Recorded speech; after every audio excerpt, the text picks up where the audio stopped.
Hi friends, welcome back to my nutrition garden. ഇന്ന് നമ്മുടെ പൂള വിളവെടുക്കുന്നത് കാണാം. അതിനോടൊപ്പം മധുരക്കിഴങ്ങിൻ്റെയും വിളവെടുപ്പ്.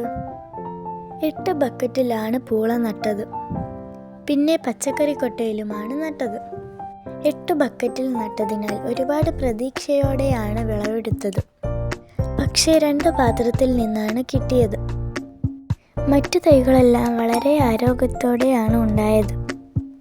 വിളവെടുക്കാനുള്ള സമയം ആവാത്തത് കാരണം ആവാം അതിൽ നിന്നും കിട്ടാതിരുന്നത്. കാരണം ചെറിയ ചെറിയ പൂളകൾ അതിൽ ഉണ്ടായി തുടങ്ങിയിരുന്നു. എങ്കിലും ഉള്ളത് കൊണ്ട് ഓണം എന്ന് പറഞ്ഞതുപോലെ നമ്മുടെ ആവശ്യത്തിനുള്ളത് കിട്ടി. ഒരുപാട് സന്തോഷമായി. നമ്മുടെ അടുക്കളത്തോട്ടത്തിൽ നിന്നും വിഷമില്ലാത്ത വിഭവങ്ങൾ കിട്ടുന്നത് പറഞ്ഞറിയിക്കാൻ പറ്റാത്ത സന്തോഷമാണ്. ഇങ്ങനെ ബക്കറ്റിൽ നട്ടാൽ പെരിച്ചായി കൊണ്ടുപോകില്ല. മാത്രമല്ല വിളവെടുക്കാനും എളുപ്പം കഴിയും. ഇനി സ്ഥലമില്ല എന്ന് പറഞ്ഞാലും വിഷമിച്ചിരിക്കേണ്ട. പൂള കൃഷി ചെയ്യണമെങ്കിൽ ഇത്തരത്തിലുള്ള ബക്കറ്റും കരിയിലയും കുറച്ച് ചാണകപ്പൊടിയും മതി.